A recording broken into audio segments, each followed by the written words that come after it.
And it gives me great pleasure to invite our father from the Governor's Advisory Council.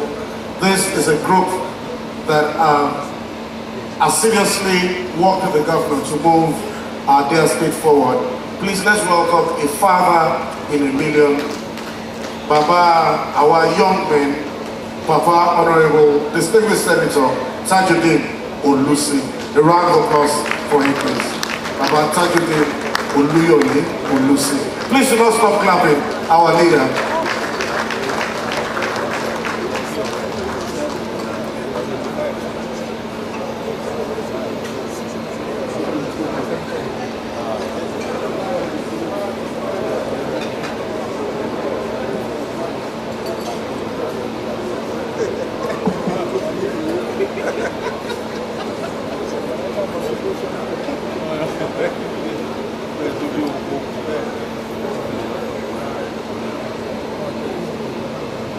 Your Excellency, the President of the Federal Republic of Nigeria, you are welcome.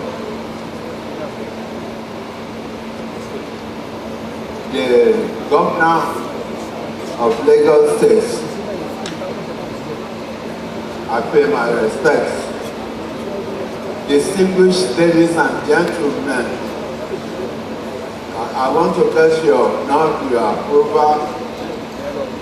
I will stay with the protocol already enumerated and established by our government.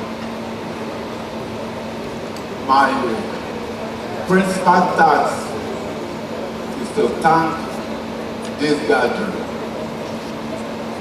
I am expressing the appreciation of the elders, the traditional rulers, the entire people of Lagos State for your support in ensuring that one of us became the governor, the president of the Federal Republic of Nigeria. And by today, he has spent 30 good years, 30 good days, successful days, running the administration of this country. By the grace of God, he shall run it successfully for the period of 8 years provided by the Constitution of our country. I will thank you for your support, for the honor. I want to say it is indeed a payback. A payback in the sense that Lagos has played a prominent role in the affairs of Nigeria. I want to say categorically that most politicians, most of the people who have had the opportunity of serving this country in higher positions were at one time tutored in Lagos. And so therefore, for the presidency to come back to Lagos this period, it is a payback. I want to run onto memory lane. Most of the political parties that fought for independence of this country were formed in Lagos. The People's Party, the National Party of Abat Macaulay, the Party of Ernest Ikoli, and the party, I can go on and on. And we have supported them, we have stood by them, and so therefore that you have returned that to Lagos, I am indeed grateful. Having said that, I have a pride to have been part of the formative stage of what we are witnessing today and what we are thanking God for. And I want to say that we have someone whom we are all proud of. We have a sellable material. We have someone who has a track record. And so we are indeed proud. And going memory lane, there was a day I was listening to the radio, and they were asking a former chief judge of Abuja about the development in the judiciary of our country.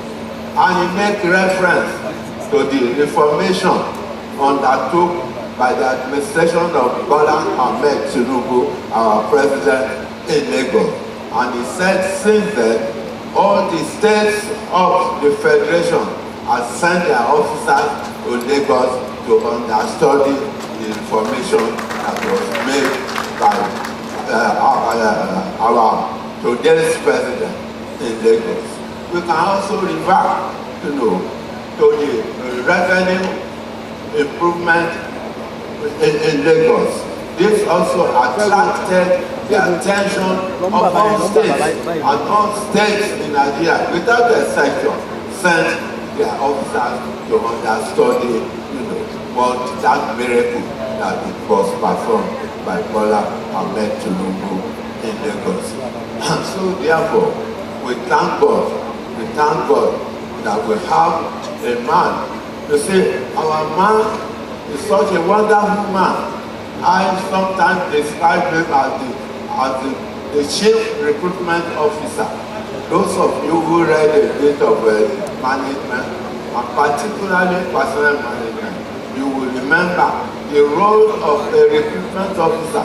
You must ensure that you get people who are capable, people who will be able to deliver.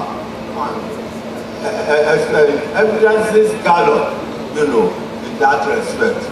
Most of them are my children. They are here in this hall. Ambode is here, Fashola is here, Olusi is here. It is because of that gift, by God to Bola Ahmed Tinubu that we are able to celebrate all these successes. Finally, I want to say this publicly, that the event that we are celebrating today is God-made, is God-anointed, it is God-approved. What is my evidence? There was a time we had in Lagos, late Otumba Adewumi. This man was a lawyer, a barrister of the Supreme Court. He was also at one time chairman of the local government. If I remember clearly, Shomolu local government. And he has affection for me. And one day he sent for me. And I got to his house, he said, sit down. I have a message for you. You're going to deliver this message to your abro. And I said, who is that abro? He said, Bola Ahmed Tinubu. I said, what is the message? And I said, take it easy. And he called the wife. They sat together. You see, that man had suspended legal profession at that time and became a priest, and he established a church at Iworo in the Badagry area. And he said he had inspiration from God that Bola Ahmed would contest the election to become president of the country. And he said he can talk to Buhari that the thing may be Muslim ticket, but that he has assurances that they will win. And he got up and said, I am a Christian. I am a Christian, and I am talking about Muslim ticket. And I said, it's all right. Thank you. I am going to deliver your message. And I went to my approach, the very great respect, Mr. President. I went to him and I said, this is my message. You have to contest. And he said, okay. And at that time, he was promoting Atiku. So he now brought Atiku to a meeting at St. John's Street, that office. And we were all there, most of members of the DSC. He brought Atiku, he brought party told me, about 5 of them, and I sat and I was looking, here is someone whom I have delivered the message, and this is a message and inspiration from the Almighty Allah and His Name. I just kept quiet. I didn't say a word. And after the people departed, I raised my hand and I said, I want to say something. And I addressed the people and said, I have delivered Adewolu's message to me. But now we are going to bring this order. And he said, don't go and go business.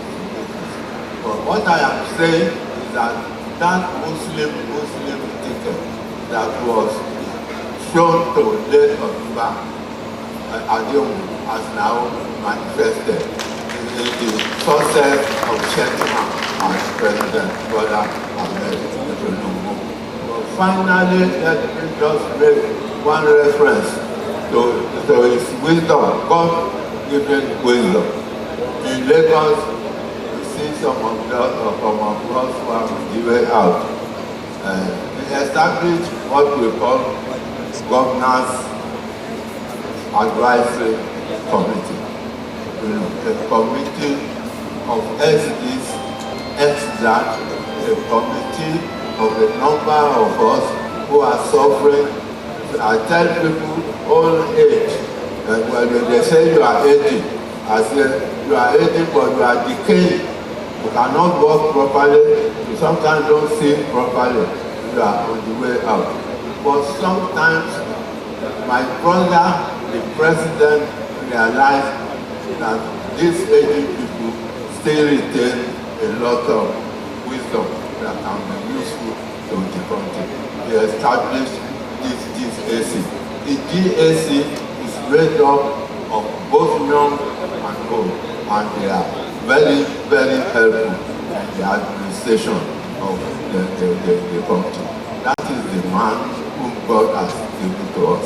The distinguished ladies and gentlemen, you are welcome. Thank you, and God bless. I thought the applause would be louder than that.